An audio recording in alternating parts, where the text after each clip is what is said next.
नमस्कार सब राम भक्तों को राम राम। आज बालकांड में तुलसी शिव पार्वती के विवाह का वर्णन करते हैं। बोले सकल सुर सादर लीने, सबहि जथोचित आसन दीन।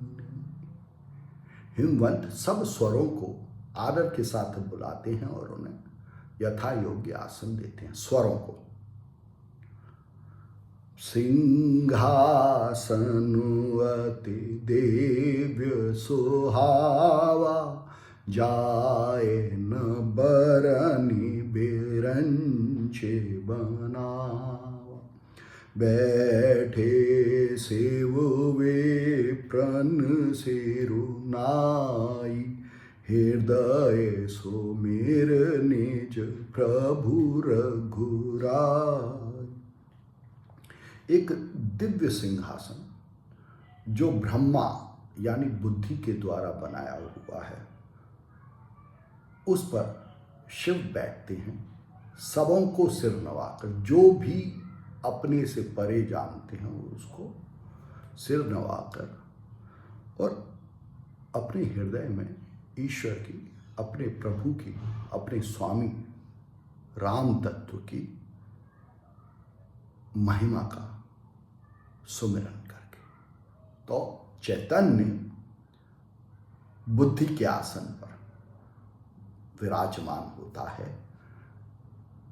वाणी को स्वीकार करने के लिए, वाणी को अपने अर्धांगिनी के रूप में स्वीकार करने के लिए।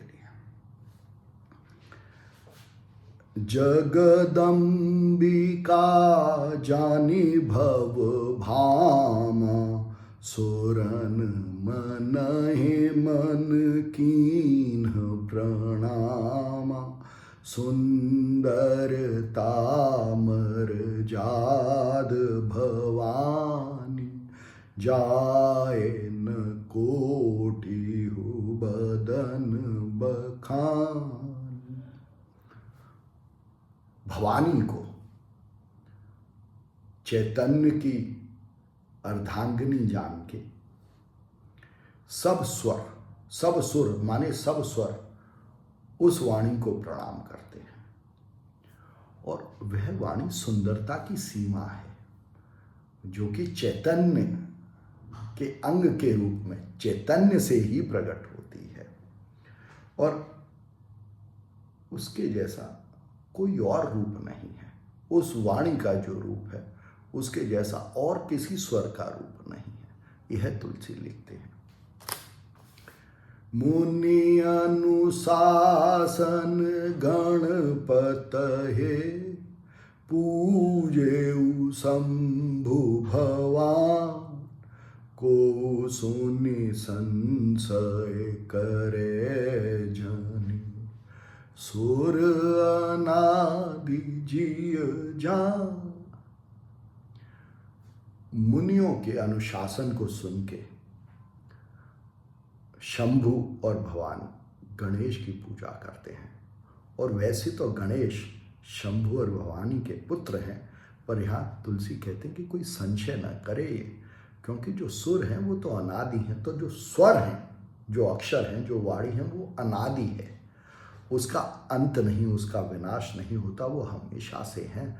और यहाँ पर शंभु और भवानी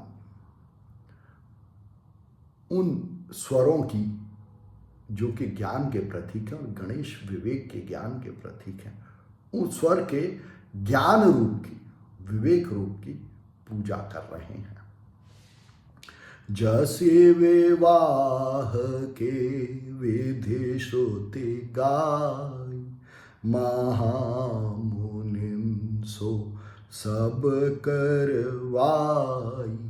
गहे गिरीश कुश कन्या पाणी, भवहि समर्पी जाने भवान।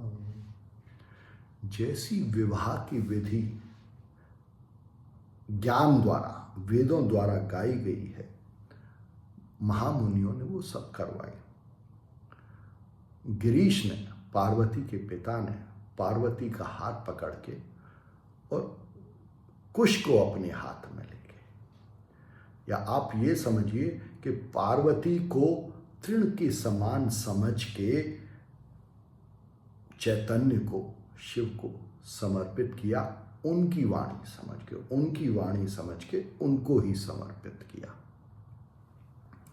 पाणि ग्रहण जब कीन महेशा, हे हर से तब सकल सुरेशा।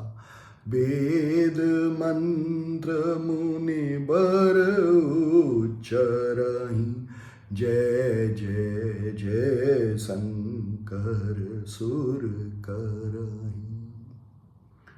जब शंभु भवानी को, वाणी को अपनी अर्धांगिनी के रूप में स्वीकार करते हैं तो सब स्वर प्रसन्न होते हैं। मुनि ज्ञान का उच्चारण, वेदों में जो ज्ञान है ईश्वर के बारे में और उसकी शक्ति भवानी के बारे में, उसका बखान कर रहे हैं। और सब स्वर जय जय जय शंकर की, चैतन्य की जय कह रहे हैं। हर गिर जाकर भयउ विवाहु, सकल भुवन भरे रहा ओछाहु। इस प्रकार चैतन्य का गिरिजा से, वाणी से, जो कि गिरि की पुत्री है, विवाह हुआ और इससे सारे विश्व में प्रेम भर गया। तो वाणी जब चैतन्य द्वारा अपनी अर्धांगिनी के रूप में स्वीकारी जाती है तो सारे विश्व में प्रेम भर जाता है। तो वाणी ही प्रेम को जन्म देती है। या आप यह कहें कि जब वाणी में चैतन्य की प्रार्थना होती है, चैतन्य का साथ होता है, तब इस जगत में प्रेम भर जाता है, उत्साह भर जाता है। दाइज दियो बहु भांति, पुनि कर जोरे हिम भूधर कहो। का देऊ पूरन काम शंकर, चरण पंकज कहि रहो। पार्वती के पिता हिमवंत ने बहुत प्रकार का दहेज दिया और फिर शंकर से प्रार्थना की, देखे कि मैं आपको क्या दूं, आप तो पूर्ण काम हैं, आपको मैं क्या दे सकता हूं। सेव कृपा सागर ससुर कर, संतोषु सब भांति कियो। पुनि गहे पथ पाथोज मैना, प्रेम परिपूरन हियो। शिव जो कृपा के भंडार हैं, जो हर किसी पर कृपा करते हैं, वो अपने ससुर का संतोष करते हैं, सब प्रकार से संतोष करते हैं। और कैसे कि आपने अपनी पुत्री को, भवानी को, अपनी वाणी को, मेरे को अर्धांगिनी के रूप में दिया, इससे ज़्यादा मुझे और क्या चाहिए। और फिर भवानी की माता मैना प्रेम से शिव के चरणों में अभिनंदन करती हैं, शिव का अभिनंदन करती हैं। क्यों? क्योंकि जो मैना है, जो उनकी वाणी है, मैना, उसको चैतन्य द्वारा अंगीकार किया जाना ही एक मनुष्य की अल्टीमेट, आखिरी इच्छा का फलीभूत होना है।